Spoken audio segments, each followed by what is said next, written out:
महादेव। जय मैया गौरी पार्वती के चरण में प्रणाम करती हूँ, मेरा प्रणाम स्वीकार हो स्वीकार हो। अपनी माता पिता के चरण में प्रणाम करती हूँ, मेरा प्रणाम स्वीकार हो स्वीकार हो।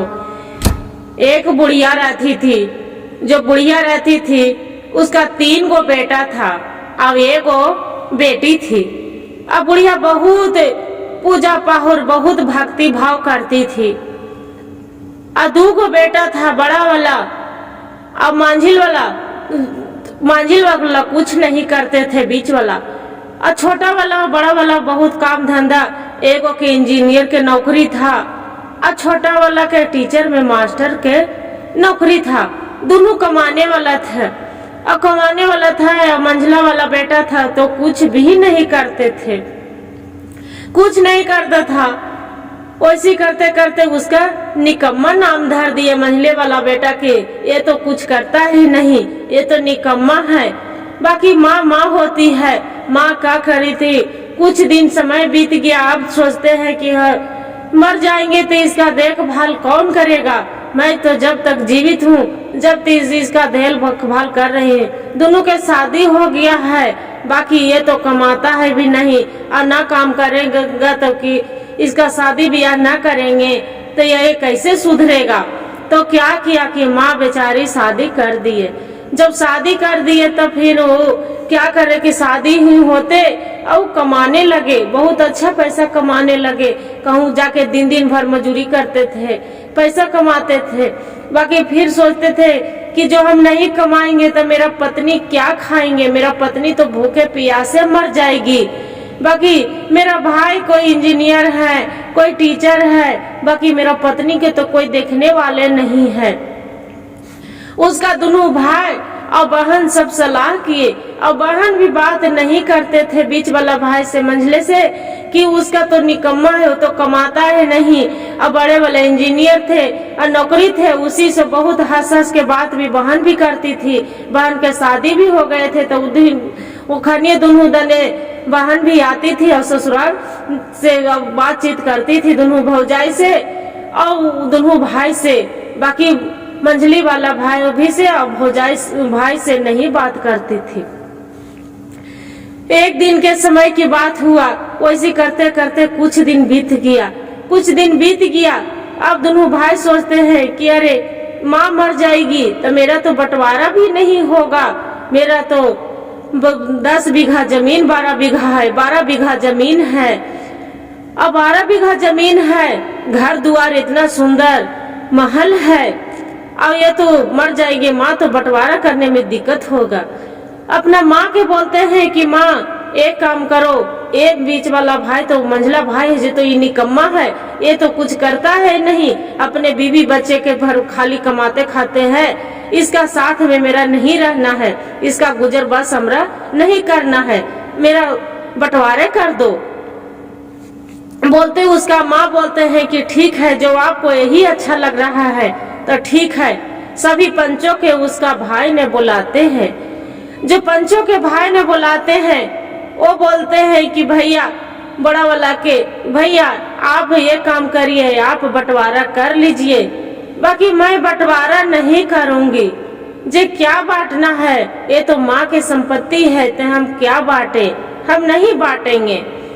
वो बोलते हैं बड़ा वाला भाई और छोटा वाला कि अरे तू तो निकम्मा है, तू तो कमाता है नहीं, अपने तनी मनी कमाते हैं तो अपने गुजर बस भी तो नहीं जाता है, तो तू अपने पत्नी के क्या खिलाओगे पिलाओगे।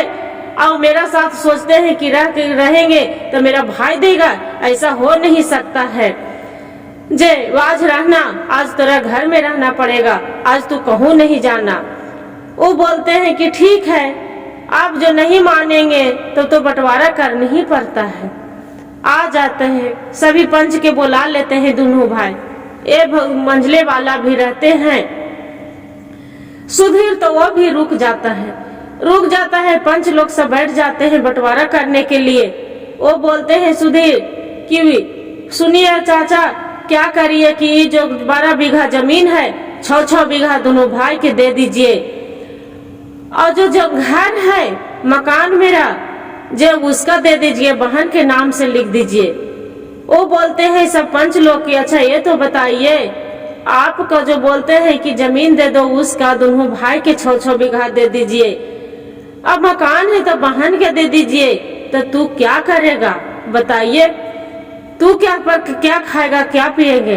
वो बोलते हैं कि सबसे बड़ा मेरा तो मकान भी जमीन भी मेरा माँ है, सब कुछ है मेरा दुनिया में, गंगा भी है, जमुना भी है, सागर भी है, सब चीज है। ये तो बताइए, मेरा माँ के जो बंटवारा तीनों भाई कर लेंगे तो माँ के बंटवारा हम नहीं न कर सकते हैं, इसलिए हम माँ के रखेंगे।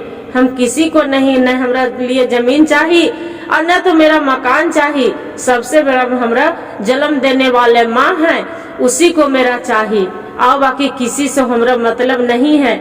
जो हम ठीक रहेंगे तो हम अपना माँ के कमा खा लेंगे, खिला लेंगे, और मेरा माँ के जो आशीर्वाद रहेगा। तो वो बोलते हैं दोनों भाई कि हम तो भाई मेरा आपको समझ नहीं पाए कि इतना तरह कुट कुट के ज्ञान भरा है, से इतना ज्ञान थोड़ा सुन मैं भी सीखती कि आपकी तरह मेरा भी ज्ञान हो जाता कि माँ से बढ़ के कुछ भी नहीं है। छोटा भाला भाई रहते हैं तो बोलते हैं कि भैया मेरा माफ कर दो, आपसे मेरा से गलती हो गया भैया कि आपसे हमको बंटवारा करने के लिए हम सोच लिए। बहन भी रहती है तो जाके अपना भाभी के गले में लटक जाती है कि भाभी मेरा माफ कर दीजिए। हम दोनों के हम सोचते थे कि ये मंझले वाला भाई तो कुछ नहीं करते हैं, तो इसका में मेरा क्या गुण है, क्या खूबी है? बाकी आप में जो खूबी है, जो दोनों भाई भाभी में नहीं खूबी है। इसलिए भाभी तो वो छोटा वाला भाई बोलते हैं बड़ा वाला कि हमने बंटवारा नहीं करेंगे, हमने काहे ने एक परिवार के तरह हम मिल के रहेंगे। 3 गो भाई हैं, 3 जगह कमाएंगे और 3 गो मुट्ठी बांधेंगे तो मेरा मजबूत होगा, और तीनों मुट्ठी खोल देंगे तो कमजोर हो जाएंगे। इसलिए हम जुदागी नहीं होंगे, बंटवारा नहीं करेंगे। क्या करते हैं तीनों भाई खुशी खुशी जीवन बिताने लगते हैं और खुशी खुशी आगे बढ़ने लगते हैं।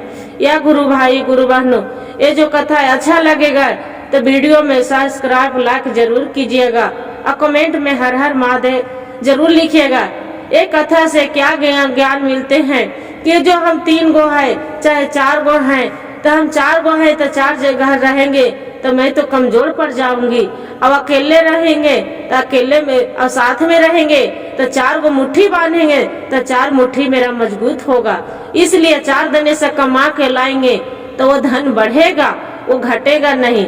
यही कहते हैं कि एक बनिया से कभी बाजार नहीं बचते हैं। इसलिए साथ में सब जो रहते हैं तो ये सब कुछ ही आगे बढ़ने के लिए बहुत होते हैं। और 4 लोग भी उससे परिवार से डरते हैं कि नहीं, वो तो सब इकट्ठा है, साथ में है। हर हर महादेव।